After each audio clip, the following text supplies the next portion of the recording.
Hi மக்களே, இன்றைக்கி ஒரு சின்ன ட்ரையல் பண்ணலாமா?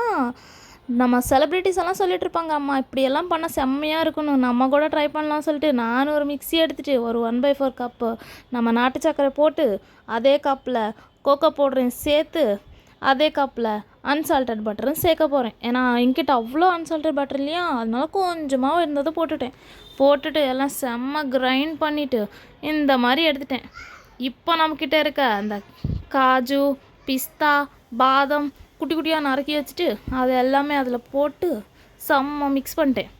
மிக்ஸ் பண்ண அப்புறம் அது எல்லாமே நல்லா கலந்துட்டு செம்ம மிக்ஸ் பண்ணிட்டு அப்படியே நம்மக்கிட்ட வாங்கி வச்சுருக்காரு சாக்லேட் மோல்டு இருக்குது பார்த்தீங்களா, அதை எடுத்துகிட்டு வந்தேன். அதுக்குள்ளே எல்லாமே கொஞ்சம் கொஞ்சமாக போட்டுட்டு செட் பண்ணிட்டேன். எல்லாமே செம்மையாக என்னடா நம்மளும் ட்ரை பண்ணிடலான்னு சொல்லிட்டு ஃபிக்ஸ் ஆகிட்டு நம்மக்கிட்ட இருக்க மோல்டில் செட் பண்ணிட்டு அப்படியே வச்சுட்டு குட்டி குட்டியாக இருந்த பாதம் மிச்சம் மீதி இருக்குது எல்லாத்தையும் மேலே அப்படியே தூவி போட்டேன்.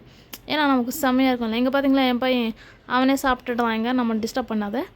அப்படியே எல்லாமே பண்ணிட்டு நல்லா செட் பண்ணிட்டு நீட்டாக எல்லாத்தையுமே அப்படியே தூக்கிட்டு போய் நம்ம அப்படியே ஃப்ரிட்ஜில் வச்சுட்டோமா, ஃப்ரீசருக்குள்ளே வச்சுட்டேன். காலையில் நம்ம பார்த்துடலாம் சொதப்பலா சக்ஸஸ் அப்படின்னு.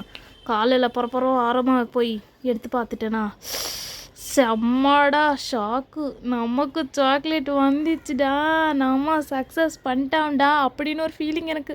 நம்ம சாக்லேட் பண்ணிட்டோம், எஸ் எஸ் அப்படின்னு சொல்லிட்டு அந்த சாக்லேட் பார்த்த உடனே அவ்வளோ ஒரு டெம்டிங் நமக்கு, நம்மளே வீட்டில் சாக்லேட் பண்ணி சாப்பிட்றாமேன்னு.